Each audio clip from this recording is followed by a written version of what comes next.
How many of you decided not to do something because it was hard? Raise your hands, please. Like, there's no excuse whatsoever for not getting at what it is that you should be doing. We are just so interested in blaming everybody else and excuses because we don't want to take on responsibility. So whenever something hurts you, there are two options. You can either become wounded or you can become wise. This is the choice. And Einstein said those who've never failed have never tried. The reason most people don't take action is simple. It's fear. Fear of failure, fear of success. Perfection equals paralysis. In my experience, things hardly ever go perfectly, even if you want it to. If the stuff goes wrong, that's just life. When everything seems to be going against you, remember that the airplane takes off against the wind, not with it. And once you learn by falling on your face, that's how you learn. You learn by trying to create a light bulb over and over and over again. If at first you fail, then try again. When a child's learning how to walk and falls down 50 times, it never stops and thinks to itself, this isn't for me. We all fail. It's okay. What is not okay is that when you fail, you stay down. It only took one mistake to turn your whole life inside out. It only takes one good test to see what you were doing wrong. Because failure is just testing. It's bloody hard to be a high-performance person. Problems are always an indicator that you're making progress. Some of you in here are comfortable, and you think just because you're comfortable, you're being successful. I don't ever feel like I lose because I won't give up. Even if I lose, I'll do it. The leverage is in being accountable of everything. The leverage is exposing your weaknesses. We either win or we learn. You never look at that as a failure or a loss. You look at it as an opportunity to learn. There's nothing wrong with making mistakes. And so what can I learn from this? Now you're leveraging this problem to grow. Don't throw the towel in so quickly. Many people give up on the 1-yard line.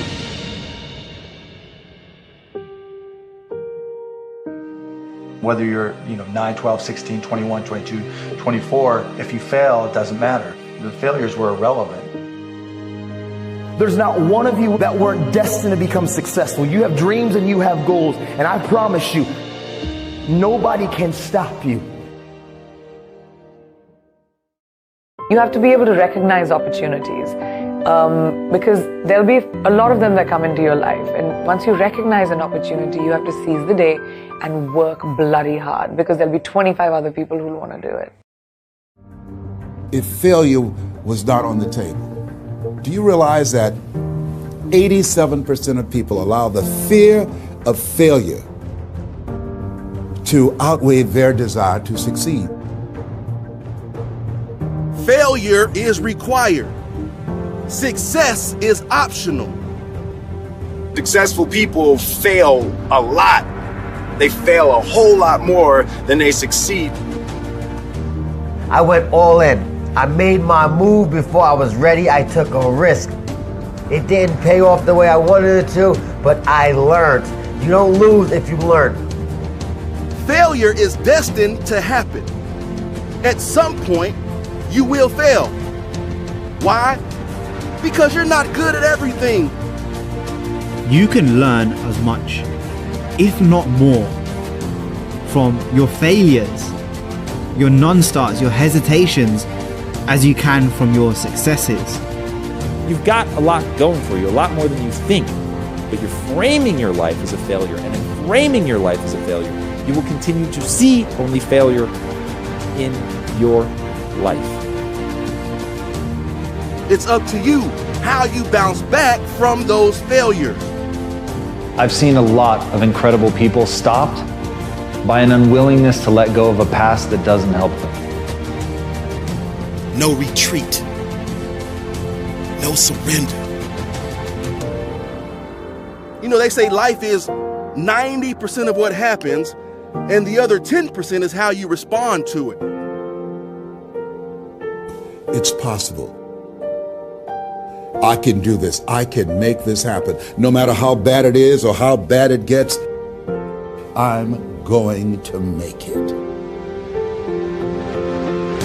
I say it's time for you to turn your life around.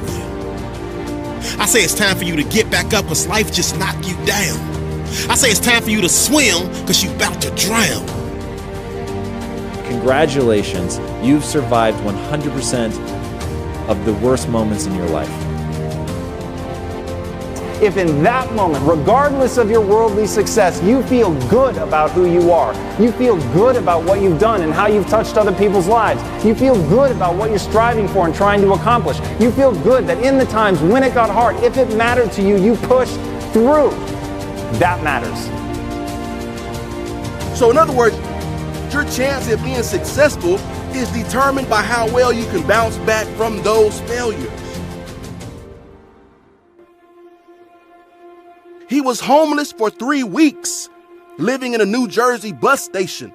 He also was so broke at one point that when he was writing the film Rocky, his electricity was turned off and he was forced to sell his dog for $25 just to get the lights turned back on. Then, later on, he was rejected by talent scouts over 1,500 times. Probably most famous for his work in Rocky, Sylvester Stallone.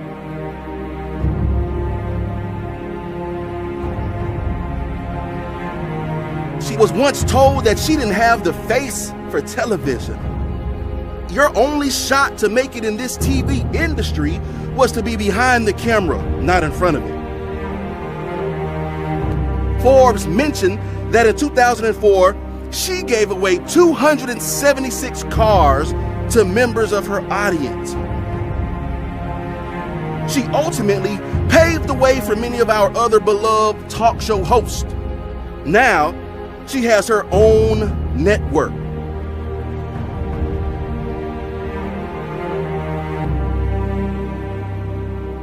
A name that brings smiles to people all over the world. He created theme parks with the reputation of being the happiest place on earth.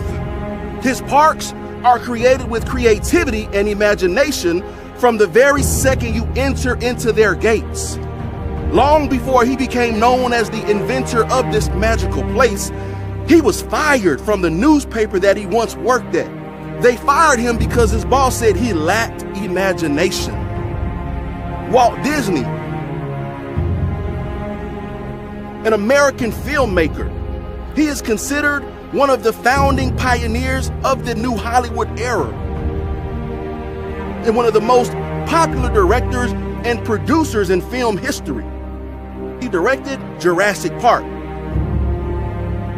It made almost $939 million. But what you might